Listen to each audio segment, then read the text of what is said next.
think it's going. There we go, it is going. Okay, so I'm recording the video, so I hope not to screw it up. So here's the deal, is one variable, if it only has one variable, you're doing a number line. If it has two variables, like we're gonna do tomorrow, two variables is we're gonna graph. Because here's the thing, two variables, you have an X and a Y, dependent and an independent. I'm making hand gestures for the coordinate plane. So in a coordinate plane, you need two variables in order to graph it. But because we're only dealing with one variable, we're only going to use one of the coordinate planes, and we're going to use the x-axis. So essentially, we're just using a number line, which is the x-axis. And you guys are familiar with that. So when you think of a number line, like I know we use them in grade 9, I know we've used them in elementary school, but really as we make those connections, if you only have one variable, you can only use one axis of a coordinate plane. So I know you're super excited. So here's the thing, is they're quadratics. So if they're quadratics, you're gonna end up solving them. And you're gonna do that by either option A, factoring, or what's option B? Somebody's gonna have to unmute their mic. This is boring for me. Is it completing the square? Completing the square would give me the vertex. If I want to solve it, Quadratic formula. Quadratic formula.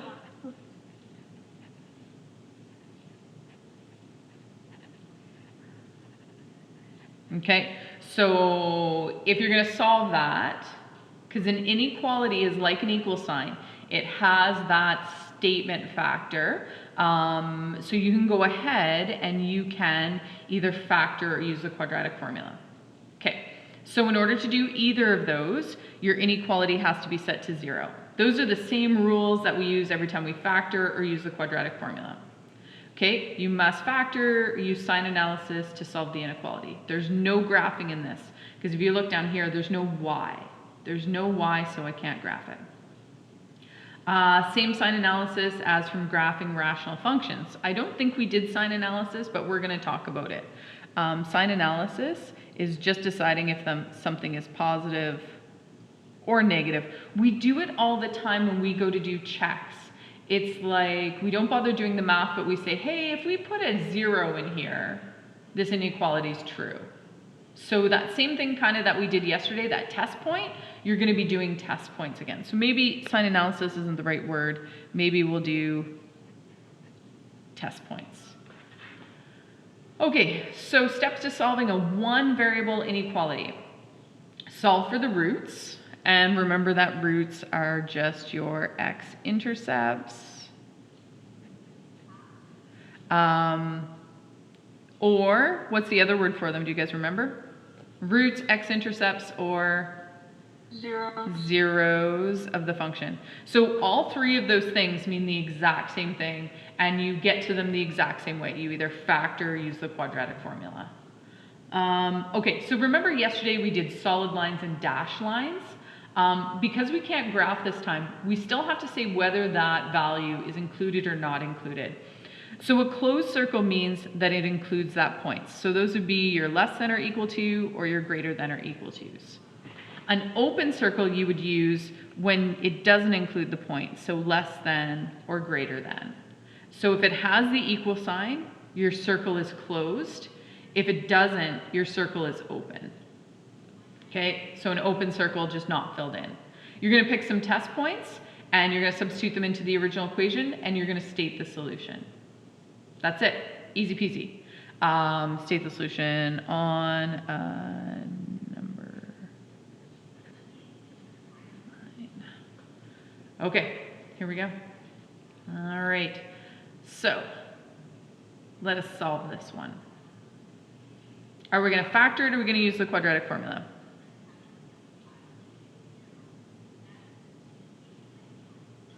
Can we factor? Yeah, I would factor because it's going to go a lot easier to factor. And 16 times by 4 is going to be big. I'm going to have to get my calculator. So positive 16, factors of positive 16 that add up to a negative 10.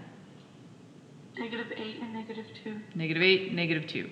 So we're going to have x minus 8, x minus 2 is less than or equal to 0. Now, step 1 was rearrange and make sure that it's equal to 0. This one was already equal to 0, so we didn't have to do that step.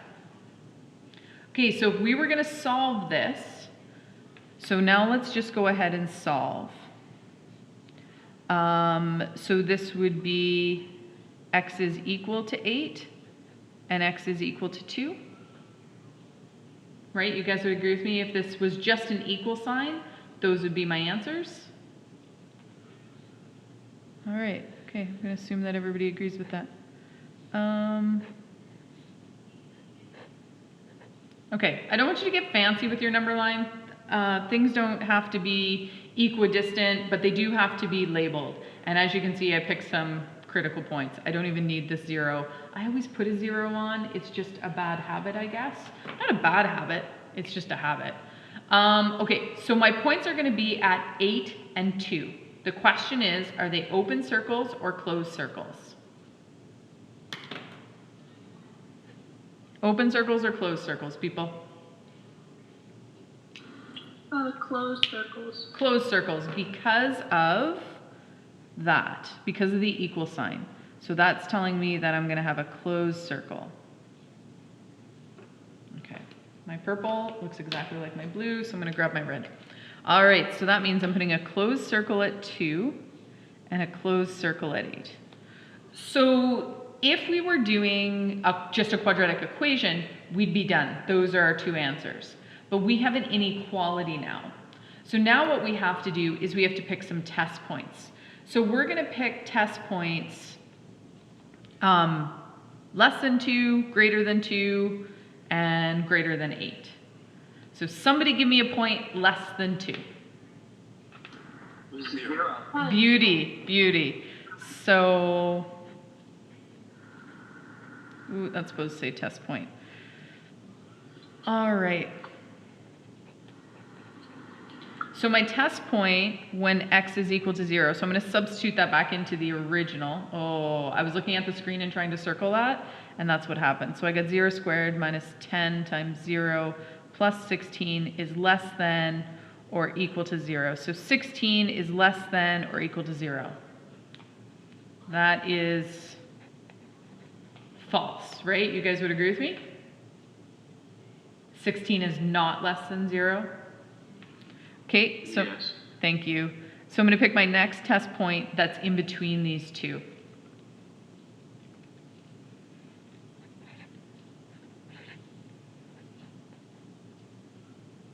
Don't all shout out a number. Let's go 3. So 3 squared minus 10 times 3 plus 16 is less than or equal to 0. So I have 9 minus 30 plus 16 is less than or equal to 0. That'll be 25. So it's going to be negative 5 is less than or equal to 0. Is that a true statement?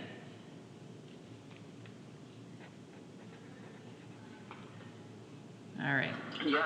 Okay, thank you. I get lonely here. I feel like I'm by myself.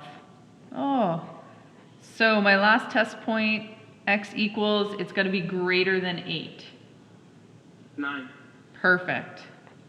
So I've got 9 squared minus 10 times 9 plus 16 is less than or equal to 0. So 81 minus 90 plus 16 is less than or equal to 0. That's going to be 97. 97 minus 90 is a positive 7 is less than or equal to 0. Is that true? Okay, so now you've got all these test points and these true falses. And what happens on that graph yesterday? What did we do? We shaded where it was true. So the most important part is your true parts. So we know that the values between 2 and 8 are true. So that means all these values in between are true. So we're going to say any value from 2 to 8 is true. And we do that, we indicate that by connecting the dots with a line. We'll do a couple others so you can see it. So now let's make a domain statement about this. Let's go back to our piecewise functions. Let's make a domain statement about that. Maybe I'll do it right underneath. So this one's nice. It's kind of like, how many pieces do I have here? I just have one. They're connected, right? So we're going to say x. Now, is it inclusive of 2? Yes, because it's a closed circle. So we're going to say from 2 to 8. And 8's included because it is a enclosed circle. It's closed. If it was open, these brackets would be round. Okay? So this is my domain statement. Very similar to piecewise functions in chapter 7. So number line, domain statement.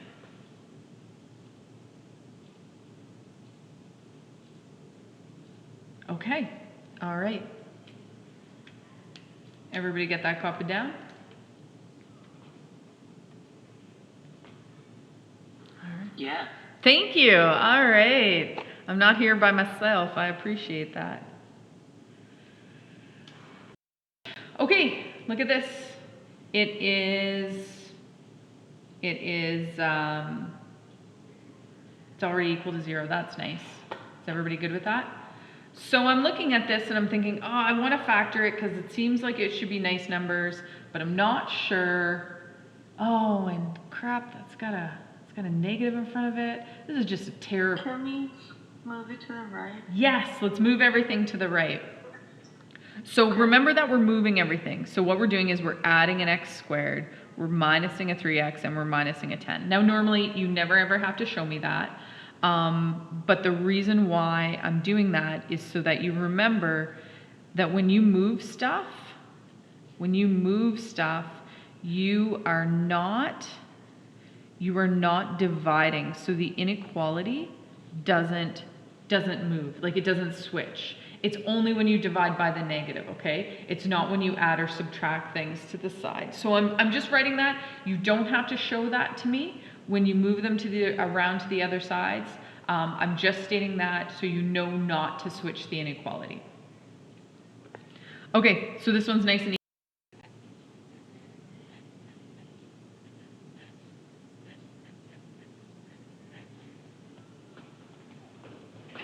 See, I think as we get better at factoring, these things pop off the page at us. And although the quadratic formula is super nice and helps us in so many ways, I think that the factoring is just so much faster. It's like memorizing your times tables. Yeah, you get a calculator, but if you know it right off the top of your head, it's going to make things go a little bit quicker. But if you're still unsure about factoring, you can always use the quadratic formula to double check. So now if we were going to solve these, -2, right? So if we were going to solve those. But now we got to decide, so if I have my number line, there's my number line. It's pretty great. Are my circles going to be open or closed? Open. Open. And the reason why is from that, because it doesn't include the point. So I'm going to have an open circle at 5, and it's going to be significant. Like I shouldn't be making my teacher guess if those are right, if those are open or closed circles. I'm just going to outline them in red. I usually change colors. All right. Okay, so now we're going to do the exact same thing. We got to decide where our true statements are. So we're going to pick a test point less than -2, in between -2 and 5, and one greater than 5. So essentially, you're just looking at it and picking the 3 sections. That's it. Can we do it on our own? Yep, go right ahead. I will pull my paper off, and you guys go ahead and see what you get.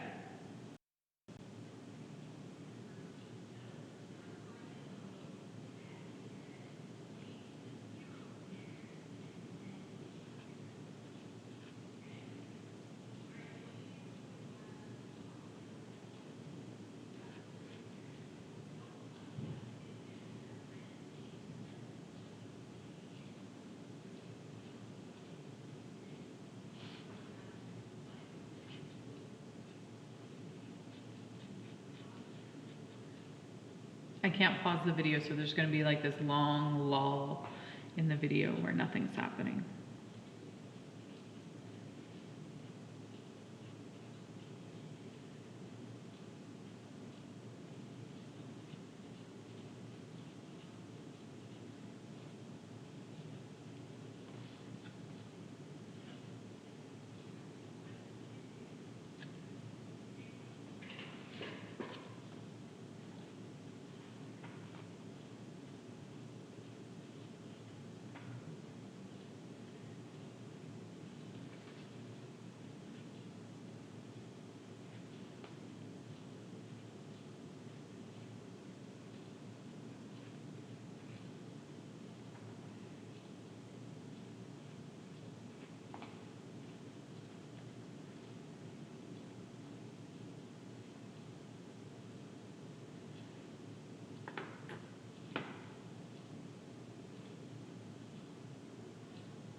Can you have more than one true point? Yes. Okay. Okay, so I'm going to assume that people did their test points. And you don't have to pick the same ones I did, but you should get the same true, false, true situation going on here. So less than 2 is true. In between these two is not true. It's definitely false. And then 5 is also true. So to indicate that on a number line, we know that values less than 2 are true. So I'm going to draw it like that. And we know that values greater than 5 are also true. Okay, so now we're going to, sorry, yeah. I just want to say, if you ever have a true point outside of your two numbers, it will be true on each side, right? It should be. Okay. It's kind of like you guys remember doing absolute value functions, graphing absolute value functions in chapter 7. Either the hump flipped or the arms flipped, right? So you either have one hump or you have 2 arms. And it's the same sort of case here because we're dealing with a quadratic. If we do a domain statement, is it gonna have like infinity and stuff? Yes, and it's going to have unison as well, right? Because we've got those 2 arms again. Okay. Right? So x, or you can say domain. Domain's fine too. So we know, let's do this. So round bracket, negative infinity to negative 2 round bracket. In unison with, so our u without the stick, round bracket on 5, that should be a round bracket. That doesn't look very much like a round bracket. And round bracket on the infinity. You have 2 solutions. This one's for this side, this one's for that side. And we know that they happen at the same time, so we say that they happen in unison. So that's your domain statement. And we do a lot of things with limits. And so all this time we've been talking about the domain. And then when we get to calculus in the elective in grade 12, so not pre-cal, but the actual calculus course, the domain statements, we start looking at what the y is doing. So limits are based on your range. So if you're wondering why we never talk about the range, we actually do, but it happens in the calculus courses. So it doesn't happen until like university or doing that elective course with me. Super fun, pumping out my grade 12 elective course. So does that make sense to everybody? It's pretty easy. I think like if you're still struggling with factoring, that will be the thing that trips you up. Pay a little bit close attention so you don't, get too kerfuffled in all of this. Okay, example numero 3. So this one is the very first one we have to rearrange. And I think for this one, I'm going to bring the 10 to the left-hand side because the x squared is positive. That's what really drives everything I do. So I'm going to have x squared minus 4x minus 10 is greater than 0. Again, when you're rearranging, it has no effect on the inequality. So just remember that, because there's that one rule when you're dividing by a negative, you got to flip the inequality. And that catches everybody all the time. Okay, so let's look at this one. Can we factor it? No, we have to do the quadratic. Can we just use the solve? I don't want to do the quadratic formula. It's like an extra 2 minutes with Scout. It is true, but maybe we should do it just to practice. No? All right. Okay, how about this? I'll do it, and you guys sit there and look pretty. 4.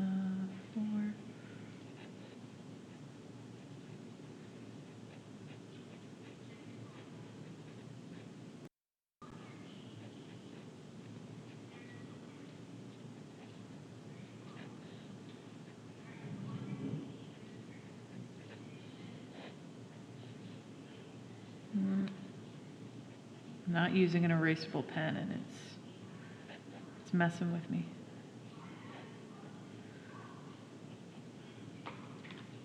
Gotta get my handy dandy calculator.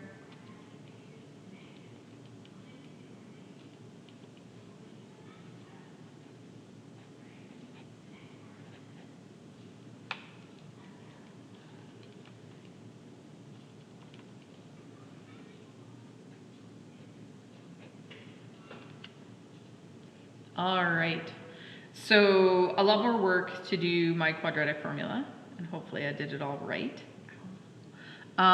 Okay, so numbers are kind of ugly, but again, I'm not asking you to do a really accurate number line.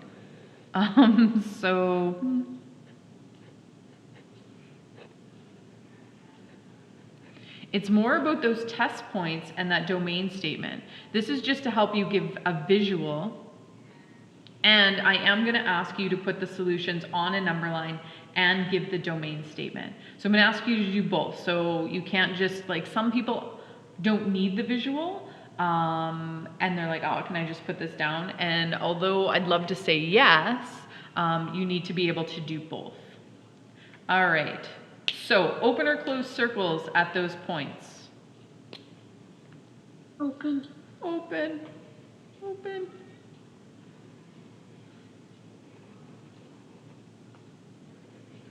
So again, significant, I can see them. I know which way your arrows are going when we put those numbers on there. So we're going to do test points.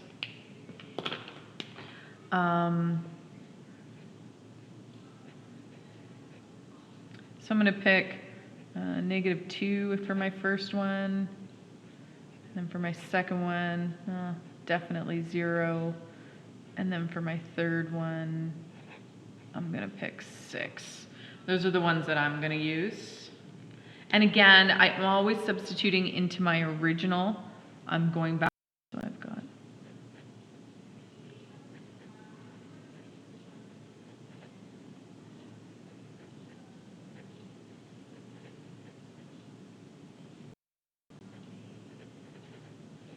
And do you have to state true? No, you do not. Because, well, one, it's a habit, and 2, it's a very big, like, it takes me 2 seconds to do it, and it's very easy to state, and it reminds me when I go look at it later. I'm less likely to make a mistake if I make the statements true and false. So Jacob, I think this is what you were saying. We know that this one is true outside this way. We know it's false in between. So Jacob, I think you're assuming that this one's going to be true as well. And I would say that you are 100% correct if you just go ahead and assume. Yes. And I'm not going to, because that's not who I am. But we'll put it on anyway. So we've got 36 minus 24 is greater than 10, so 12 is greater than 10. That is true. If it's Stallion. Yeah. So, okay, so it's just like when we had like the absolute, like where we'd have like, oh, just the hump or just the arms then? Exactly. Sort of kind of thing? Okay. Yep. That's what I'm saying. Like you either have, like in example 1, you either have the hump because it's one statement. So you have one hump, one statement, or you have the two arms. So it all kind of ties in together, and the hump and the arms make the most sense to me. I just always, it stands out. So we know that it's true when it's less than. So again, I have to indicate using the arrow that it goes on forever. I'm going to indicate with an arrow. So again, nothing super fancy. This is just my statement. We can see clearly that it's an open circle. We can see clearly which way the arrows are traveling. Notice that I don't put arrows on my number line. And some people are like, but the number line goes on forever. And that is true, but I find that it gets confusing when my number line has arrows and my domain has arrows on it. Those get a little bit confusing. So to see two sets of arrows. So I choose not to put them on my number line, and you can make that choice too. So the domain statement again. So we know that we've got negative infinity to negative 1.74, and round bracket on both of those because it's not inclusive of that point. And this one will be in unison. Oh, I put a line.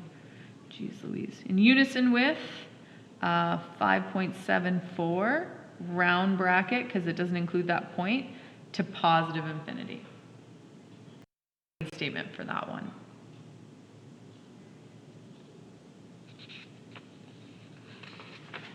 Oh, we have one more example. That's exciting. All right. Oh, you guys good with that? I've flipped the page and I've moved on. I hope you're all okay with that. Okay, so example 4. A baseball is thrown from a height of 1.5 meters. The inequality is given. It models the time t in seconds that the baseball is in flight. During what time of the interval is the baseball in flight? Now, we know right away that this is a number line question because it has no second variable in it. So when you get this on a test or an exam, you know how to answer it because it only has one variable. And so you guys are like, well, we just solve it. And yes, that's kind of true, but it's got that inequality, so it's going to be a little bit, it's not going to be an exact, like we say, when does the ball hit the ground? That's exact, that's an equal to. When is the ball at 1 meter? Exactly 1 meter, that's an equal to. This is saying, tell me when the baseball's in flight. How long is the baseball off the ground? And that's not just like one point, that is many points in time. Okay, so that's the difference between those two. But I know it's a number line because it only has one variable in it. So if you're wondering how you know, that's how you know. All right, so I'm looking at that. Can I factor that? No? No. I wonder. No, probably not. Okay, so we're going to go to the quadratic formula. I know you're all super excited. So notice my variable's changed. It's now t, because there's no x's in this. It's a t.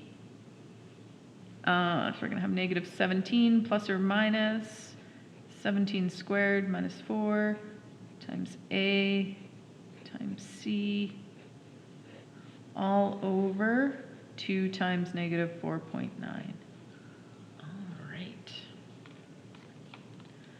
Okay.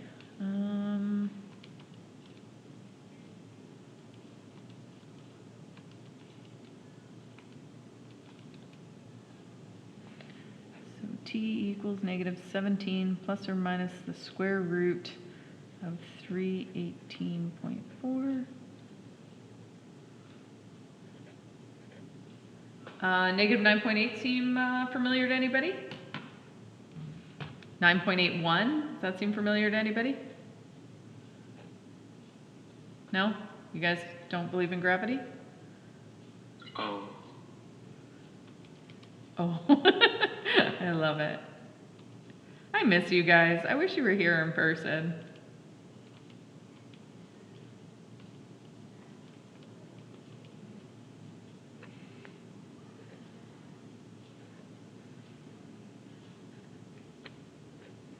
What do you think of that answer I just put up there?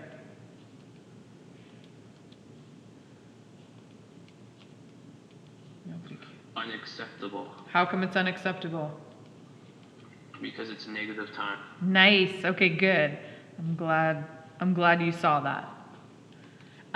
Because remember, like in chapter 4 and in chapter 3, if you were to graph this, like if this were an equal sign, we know that this would cross at 1.5. We also know that our parabola is opening down, right? So we know we'd have one x-intercept here, and we'd have one x-intercept here. You guys did this in chapter 4, so none of this is new. Like, none of this should be new. All the reasoning that you did in 3 and 4, all of that stuff is still like, well, it is what it is. It's math. It's true, right? So we know that this part of the graph doesn't exist because that's negative time. And that would mean we're going into yesterday. So really what that means is that the ball was hit from a height. Oh, look at that. The ball thrown from a height of 1.5.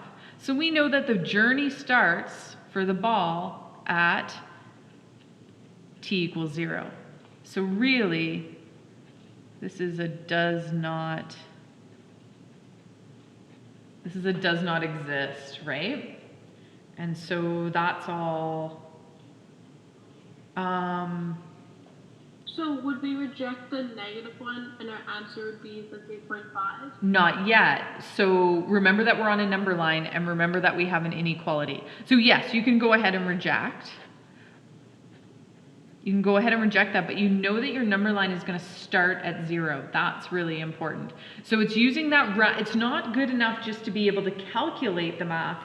Now you need to know and talk about what this math actually means. Welcome to physics, right? This is all the mechanics of it, but being able to rationalize this part of it, knowing that we can't have a negative time, is that physics part to it, which is super exciting. Well, it's because the 3.15 it goes from like the negative all the way to the 3.5, so it doesn't actually equal.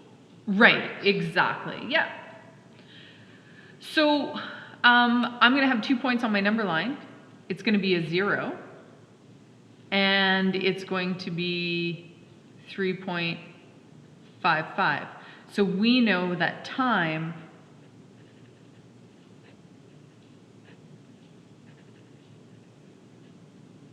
right? Time is starting here. It's starting at time 0. You can't have that negative time.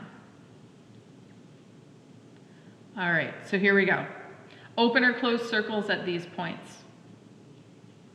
Open. Open. Are we gonna have to do like test points? Do we have to do like one on the left side though? No. That's the nice thing about understanding, right? So 0, or sorry, not 0, those are open circles. So now, normally we do a test point here, but because we have context, because we know what's going on, we don't have to do test points out here. So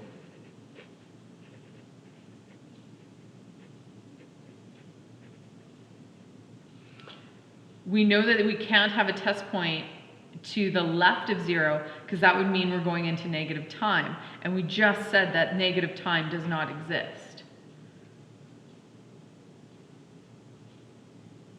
So we just need 2 test points at this place. And actually, looking for my graph, I can tell you where the solution is. Where is the ball in flight? 1.5. It starts at 1.5, but remember, where is it above ground? It's above ground all the way through here, right? So where's my solution going to be? It's going to be between these two. After this point, does the ball go below the ground? No, it just like stops. It should stop, right? So really, there shouldn't be an arrow there. But let's test it mathematically, because I think we all feel confident when we do it mathematically. So test point number 1 is going to be in between these two. And I'm going to pick when t is 1.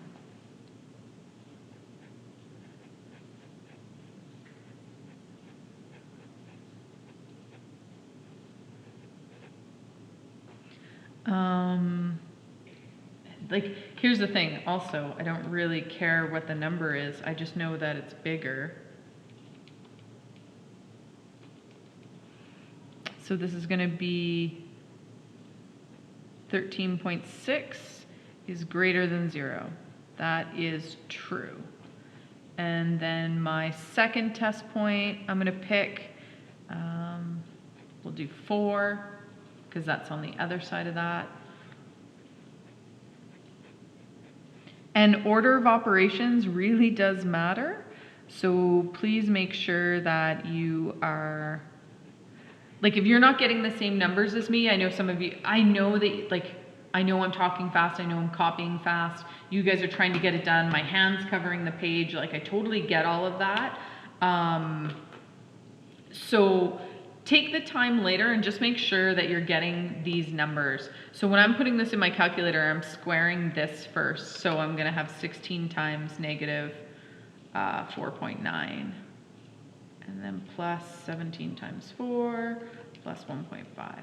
Know how your calculator works so that you can be confident when you use it.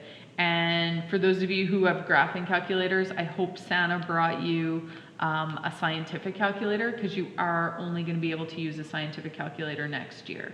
So you want to spend your whole semester in grade 12 math using a scientific calculator, not your graphing one. So this is false. All right, so if I go back up to my pretty picture, I know that between here and here, this is true. So now I'm going to do my domain statement of this. So now, let me switch pens. T, because again, my variable's t, it's not x this time, t colon. So I'm going to go from 0 to 3.555. Round brackets on both of those, because they do not include the point, they're open circles. And that's it. So the ball is in flight from time 0 all the way to 3.55, but not including those points. Because here, that's when the ball launches, and here, this is when it hits the ground. So those are two static points. Those are two static motions. So they're not going anywhere. But when it is in flight, it's between those 2 points. And that is true from my sketchy graph right here. So nothing really like crazy except some number lines from grade 9. Just know when to use a number line, and doing some test points. Like, it's not a terribly difficult unit. Is that good for everybody?